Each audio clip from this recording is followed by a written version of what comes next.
election headquarters. Welcome back. New information in Antoinette Frank's court appeal. She's the Louisiana death row inmate next in line for execution. Frank, a former NOPD officer, has been on death row for the 1995 murders of 3 people, including her police partner. She robbed a Vietnamese restaurant in New Orleans East, where her partner was working an off-duty security job. 2 employees were also killed. State Attorney General Liz Murrill lost her attempt to move the execution forward. I think that it's just, a terrible injustice to the victims and their families who have been waiting to see the state keep its promise. If we are going to have a death penalty, then we should be able to carry it out. We have promised that to them, and we need to keep our promise. Murrill had asked the judge to be allowed to be a part of the prosecution against Frank's post-conviction appeals, and that request was denied. A chemical plant at the center of a lawsuit in what's known as Cancer Alley says it's suspending operations. Japanese firm Denka cites rising costs and staffing challenges as major reasons. Environmental advocates say they are skeptical of the news, calling it a surprise. Community organizations across the nation are raising the alarm about federal funding cuts they say could stop their efforts dead in their tracks. This concerns things like violence prevention programs and organizations looking to help people who are dealing with substance abuse. Millions of dollars are on the line, and those leading the organization say the fallout from these cuts could be devastating. Deshaun Johnson has the story.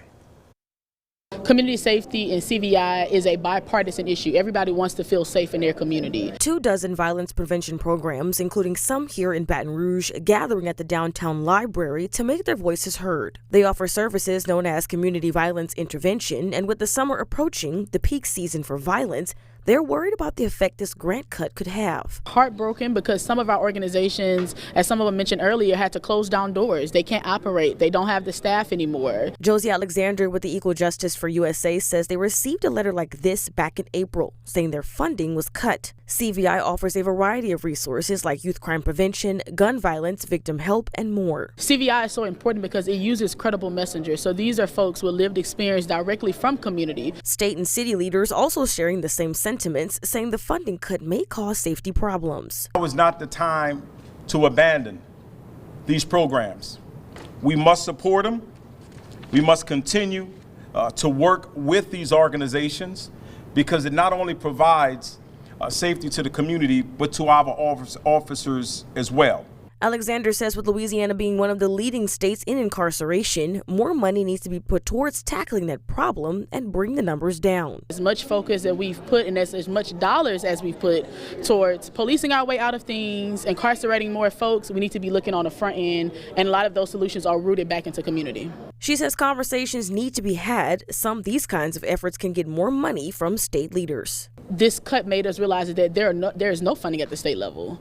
And so although the state of Louisiana didn't necessarily cut us, they need to invest into us. Really building a statewide collaborative and movement to develop a long-term strategy to sustain community safety in our state. That was Deshaun Johnson reporting. The Department of Justice canceled over 365 grants totaling $811 million. A judge is allowing a lawsuit against the state to move forward. This one challenges Louisiana's first of its kind measure that classifies 2 widely used abortion drugs as controlled dangerous substances. The majority of American abortions are done using these pills. Opponents of the law argue that the reclassification is unconstitutional and could cause life-threatening delays in treatment, but the law's supporters say it prevents coerced abortions. There is no word on when the next hearing will be. Abortion, including medication abortion, is illegal in Louisiana. Up next, we'll have a look at the week ahead on your local election headquarters. Stay with us.